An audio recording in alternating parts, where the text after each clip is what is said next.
Mes prochaines invitées, Madame Cloutier, vous êtes rendue une habituée de chez nous, puis avec plaisir de vous recevoir à chaque fois.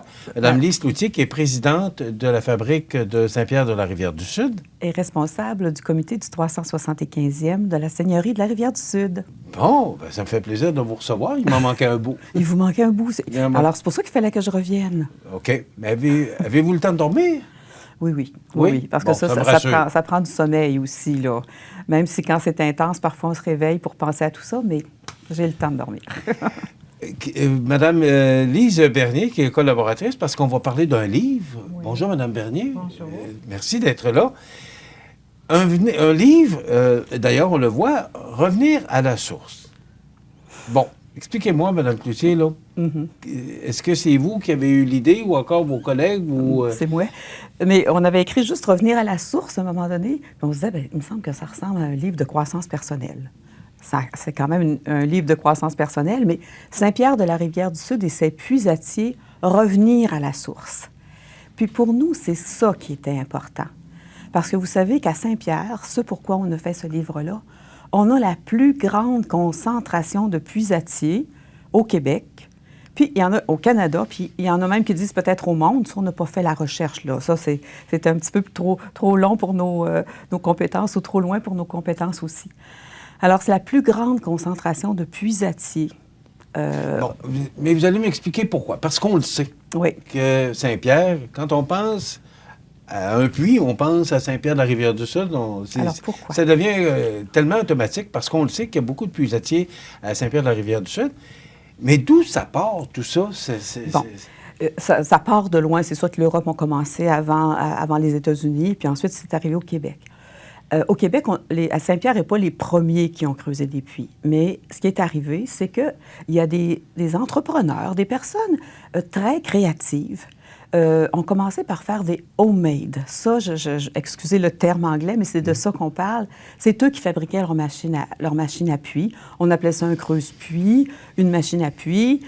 Tranquillement, on appelait ça du forage aussi, parce que c'est pas tout à fait pareil. Alors, ces personnes-là, au début, il y a eu au moins une trentaine de la première génération, une trentaine d'hommes qui ont commencé à s'entraîner avec d'autres qui avaient un petit peu d'expérience. Puis après ça, après avoir construit leur homemade, puis avoir commencé, ils se sont achetés des machines plus grosses ou ils les ont construites. Ce qui fait que la première génération compte au moins une trentaine d'hommes. Ces hommes-là ont eu des enfants qu'ils ont initiés au métier. Puis après ça, là, dans la deuxième génération, il y a une quarantaine de personnes qui sont aussi nommées dans le livre. Et puis après ça, ça va jusqu'à la 5e génération maintenant. Toutes ces personnes-là sont nées à Saint-Pierre.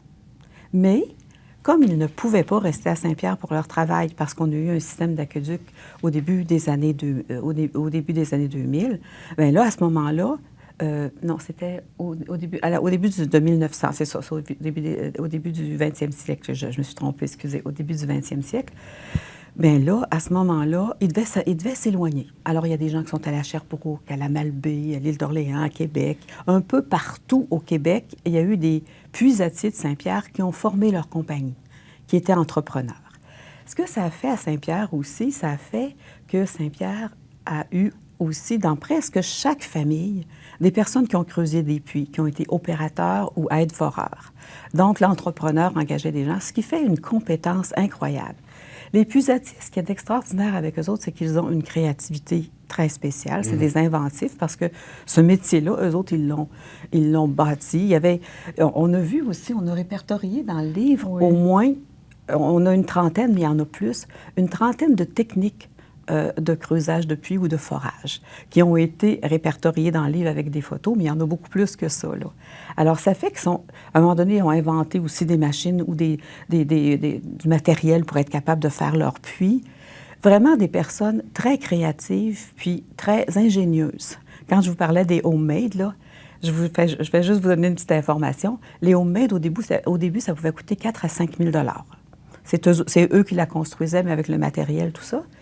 Mais maintenant, une machine à puits ou une foreuse, parce qu'il faut comme les distinguer un peu, ça peut coûter jusqu'à 3 millions et beaucoup plus.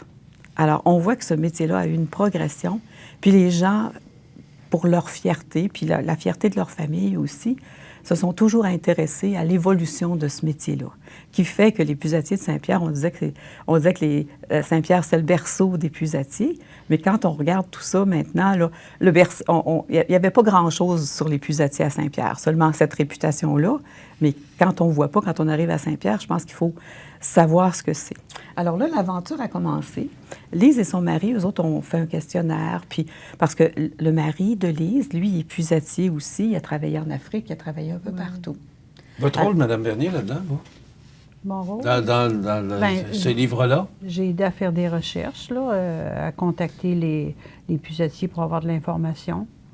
Puis j'ai tapé le livre, là, pour l'envoyer à Micheline Pelletier, l'éditrice. Ça fait combien de temps que vous travaillez là-dessus?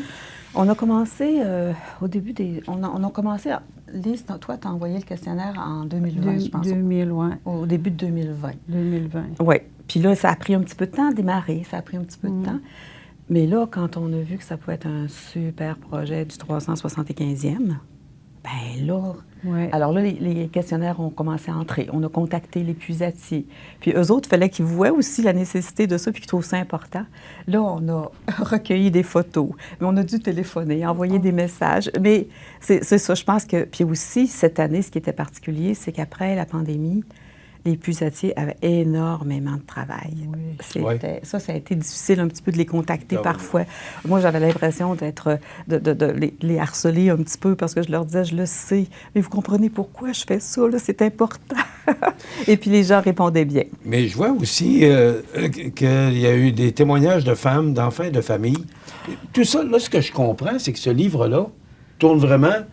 Oui, autour des puisatiers. Oui. Puis moi, ce que je pensais à un moment donné, je me suis dit, c'est un métier d'homme. Il y a une femme, à un moment donné, qui s'est lancée un petit peu dans le métier parce que son mari était décédé, mais ça n'a pas duré longtemps. Mais moi, ce que je trouvais dans ce métier-là, c'est que ces hommes-là qui partaient toute la semaine, parfois des mois, avaient des enfants aussi. Puis il y avait quelqu'un qui s'occupait de leur maisonnée, de ce qui se passait, puis des enfants. Alors moi, je pensais que de questionner, surtout les premiers, là, ceux qui ont commencé la première génération. Eux autres, c'est sûr que là, ils travaillaient semaine et dimanche souvent. Puis quand ils arrivaient à la maison, la fin de semaine, c'était bien, il fallait qu'ils préparent leur machine à puits, il fallait qu'ils se préparent pour repartir, il fallait qu'ils aillent courir les contrats. Alors, il y avait des femmes avec eux qui faisaient ça. Alors là, ce que je trouvais intéressant, c'est de questionner ces femmes-là. On était ensemble, faire des petites entrevues, rencontrer les femmes. Elles nous ont donné des photos. Ce qui fait que ça fait une partie super intéressante. Puis ce qui est intéressant aussi, c'est qu'on a l'histoire de Saint-Pierre à travers tout ça. Parce que ça a commencé au début des années 1920. Donc, on voit que le rythme de vie. Ensuite, on a Lise. Lise, tu peux le dire, toi, Lise, qu'est-ce que ça a été dans cette portion-là de témoignage? Là? Ben oui, bien, d'autres, ma famille, on a témoigné, là. Moi, selon comme femme, puis mon mari, selon puisatier, puis mes enfants aussi ils ont témoigné dans le livre. Mais pourquoi avoir pris les puisatiers? Parce qu'il y a eu des entrepreneurs, il y a eu des industries à Saint-Pierre. Pourquoi avoir pris les puisatiers? Parce que là, je sais, c'est dans le cadre du 375e. Non, c'est pas juste à cause de ça. Non? Ça fait longtemps. Lise me disait qu'à un moment donné, il y a Moi, ce que je comprends, là, c'est qu'à côté du 375e, là, c'est vraiment une initiative pour la municipalité.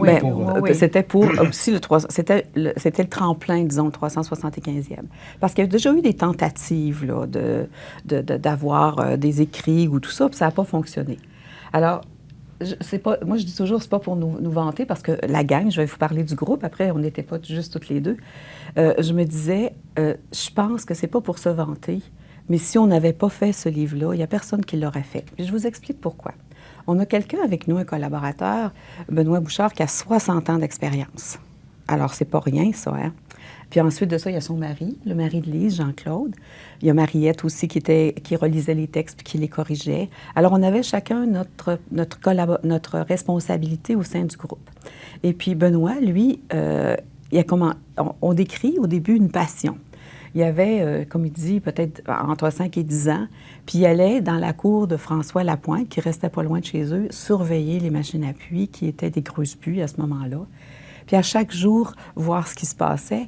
Il a tout de suite entretenu cette passion-là. Il nous parle de son grand-père qui allait voir d'autres pusatiers, des creuseurs de puits de la première génération, puis de voir ce qu'ils faisaient, puis les messieurs les encourageaient, si bien que il raconte sa passion, puis comment s'est développée cette passion-là, puis qu'est-ce qu'il a fait aussi pour les pusatiers, il a inventé des choses. Puis ce qui est intéressant, c'est qu'on a des anecdotes, puis des souvenirs. Ça, c'est super intéressant, des anecdotes sur les pusatiers. C'est pas ennuyeux, ce livre-là.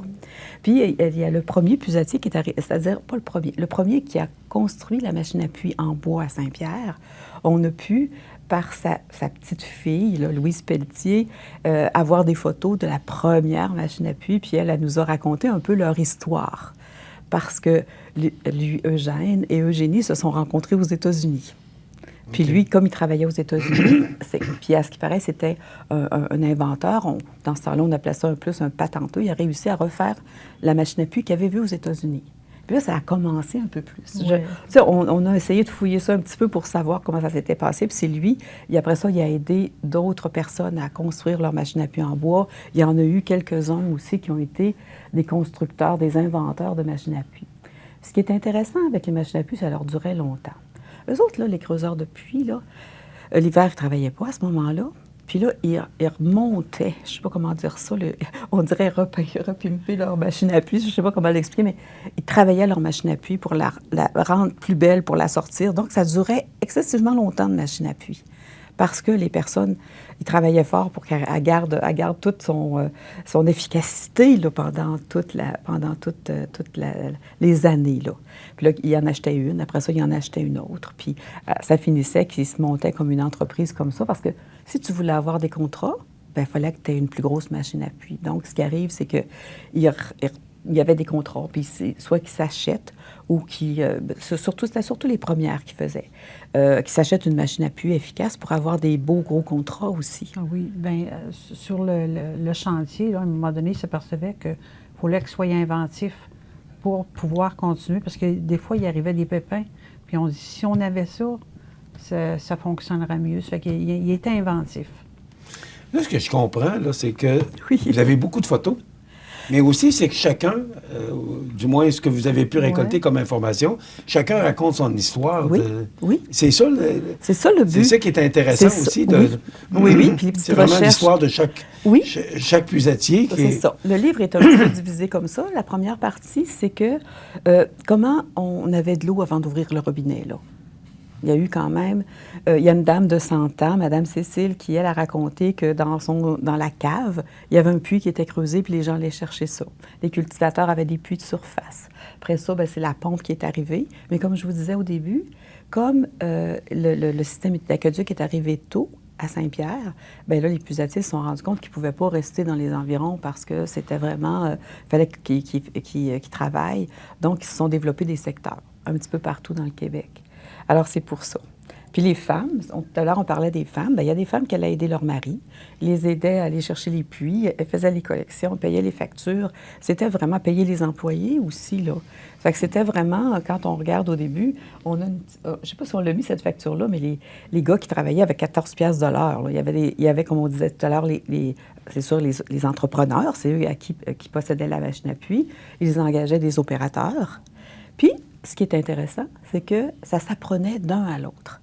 Il n'y a pas de cours. Il n'y avait pas de cours là, au cégep ou dans les écoles secondaires pour montrer comment creuser des puits. Ils apprenaient d'un à l'autre. La première génération enseignait à la deuxième génération, puis ainsi de suite. Excusez-moi l'expression, mais ils apprenaient sur le tas. Bien, exactement. Hein? C'était la seule façon d'apprendre. C'était d'apprendre. Ce qui encore les rend encore plus, ce qui fait une extraordinaire pour le travail qu'ils ont fait. C'est une compétence qu'ils ont développée assez exceptionnelle aussi, là, parce qu'il y a des compagnies qui sont vraiment, eux autres, très spécialisées dans toutes sortes de métiers pour faire des contrats qui sont immenses. Là. On a comme la compagnie Blais, eux autres, qui ont fait le pont Champlain, le REM aussi. Alors, eux autres, ça fait qu'ils ont diverses compétences pour réaliser les contrats aussi, les soumissions ou encore les contrats qui leur sont accordés. Alors, c'est pour ça que ça fait un livre très varié. Ça fait un livre qui ressemble au monde de Saint-Pierre, parce que même s'ils sont partis étant jeunes, ils ont passé leur jeunesse à Saint-Pierre. Puis ce qui est intéressant, on parlait des gens de Saint-Pierre, dans les familles de Saint-Pierre, qu'il y a eu pratiquement toujours dans presque toutes les familles, il y a des personnes qui ont creusé des puits. C'était leur travail principal. Alors, c'est pour ça que ça devient intéressant, puis ça devient... C'est ça qui a fait la réputation de Saint-Pierre aussi. Puis il y en a qui continuent ce métier-là aussi, même si ils travaillent pour d'autres compagnies, changeaient de compagnie. Ils sont allés en Afrique. Il y avait Samson qui sont allés en Afrique. Il y a aussi la famille Lapointe aussi, qui ont parti des compagnies aussi en Afrique. Alors, il y a toutes ces compagnies-là. Ils sont allés en Amérique centrale aussi. Oui. En Amérique centrale, en Amérique Vos yeux brillent quand vous parlez de cet ouvrage-là. Vous félicite. Je vais vous dire quelque... c'est ça? Oui, oui, parce que c'est déjà terminé. Oui, le temps passe vite. Mais moi, je connaissais, Lise, elle en connaissait un peu plus parce qu'elle avait son mari. Mais moi, j'avais 2 oncles. Un oncle du côté de ma mère, puis un oncle du côté de mon père. Moi, je savais qu'il y avait des machines à puits. Mais à part ça, je savais rien, pas grand-chose des puisatiers. Je savais que c'était un travail qui était exigeant, tout ça. Mais d'avoir appris tout ça, là, puis partager ça avec le monde, de partager ça avec le monde, l'importance de ce travail-là, puis qui est encore important, qui se manifeste d'une autre manière maintenant au niveau des compétences, comme on disait, au niveau du travail, c'est tellement extraordinaire pour Saint-Pierre. C'est pour ça. Moi, ma vie d'épouse, là, moi aussi, j'ai connu ça. Mais en écrivant le livre, j'en ai découvert encore plus. Ben oui. C'est un livre de combien de pages? C'est un livre de 176 pages. 176? Oui, mais c'est quand même... je veux dire, on pensait qu'on en ferait plus, là, mais là, à un moment donné, on avait pas mal rejoint les gens. Puis aussi, c'est un livre qui est en promotion jusqu'au début septembre. Là, on le vend 55 $. Puis il va être à 60 $ en septembre. OK. Mais on peut se le procurer à quel endroit? Là, pour l'instant, on va faire le lancement dimanche. Il y a un brunch à Saint-Pierre. Malheureusement, aujourd'hui, c'était la dernière journée pour se procurer des cartes. Mais il y a un brunch à Saint-Pierre. Puis là, on va faire le lancement. Et puis après ça, il y en aura chez Philo. Puis auprès des membres du comité aussi. Là, on fera peut-être un petit peu plus de publicité après. Aussi, on a quelqu'un qui a l'Interac, si les gens veulent payer par Interac aussi. Ou s'il y a des gens de l'extérieur, bien à ce moment-là, ils devront payer la poste. Là. Mais, Monsieur Montminy, ce livre-là, là, c'est vraiment... Là, toutes les belles histoires, les anecdotes, c'est vraiment, je vous le dis, là, je vous ai parlé à chaque fois des beaux projets, puis je suis toujours aussi emballée, mais c'est vraiment... Vous êtes enthousiaste, madame. Mais pourquoi que c'est important pour nous autres, c'est qu'on voit des émissions, des fois, à la télévision, puis ils parlent des camionneurs, tout ça, mais ça, on voit ça nulle part, personne n'en parle. Bien là, la prochaine fois, probablement que Mme Cloutier va venir nous annoncer qu'elle fait un film avec ça, là.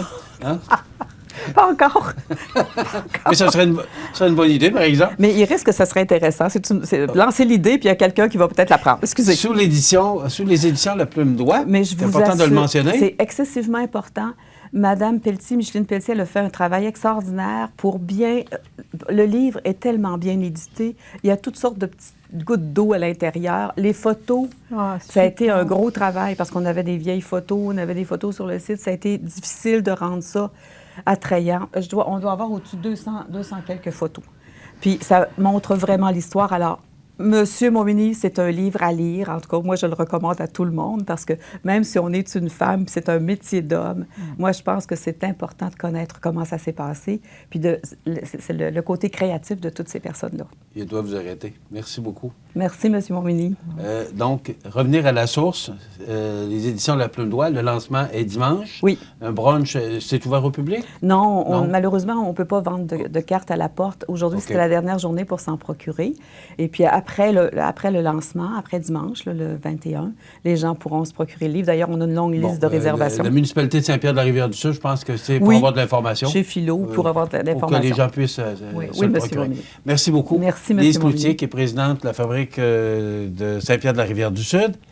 Et responsable du 375e de la Seigneurie de la Rivière-du-Sud. Et Mme Lise Bernier, qui est collaboratrice à ce livre-là. Bravo, félicitations pour ce beau travail. Merci. On s'arrête.